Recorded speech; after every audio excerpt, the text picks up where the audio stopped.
প্রশান্তির খোঁজে আমরা সেই গ্রামের মাঝে মেঠোপথে যে নানান বৃক্ষের ছায়াতলে দাঁড়িয়ে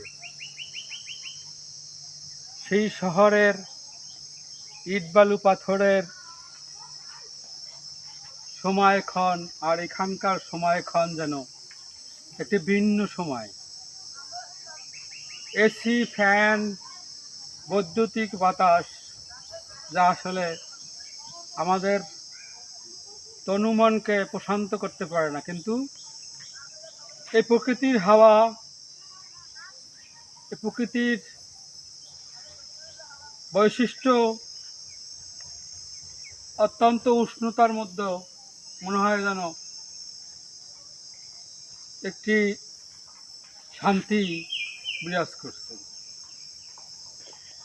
গ্রামের মধ্যে হয়তো তেমন বৈদ্যুতিক কোনো পাখা কিংবা এসির ব্যবহার মানুষের নেই, তবুও যেন তারা প্রকৃতির হাওয়ায় সেই এসির সুন্দর পরিবেশের মধ্যে জীবনকে অতিবাহিত করছে, যা আসলেই আমরা শহরে যারা আছি তারা কখনোই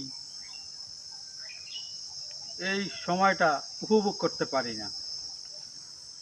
হয়তো যখন সময় পাই তখন এই প্রকৃতির মধ্যে মিলে যাই, সে মিলে যাওয়ার মধ্যে নিজেকে একটি অন্যতম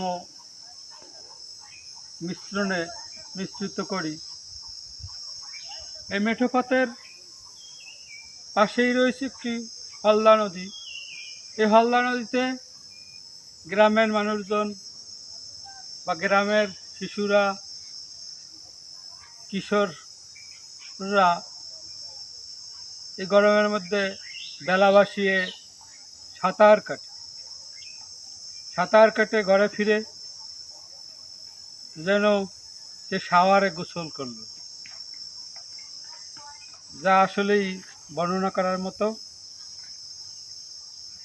প্রকৃতি এমন একটা বিষয় যা মানুষকে আসলেই খারাপ মনকে ভালো করে, বিষণ্ণতাকে দূর করে এবং উৎফুল্ল করে ক্ষণ। আমরা সবাই চাই একটু শান্তি, প্রশান্তি, কিন্তু প্রশান্তি তো আসলে প্রকৃতি ছাড়া কখনো হয় না।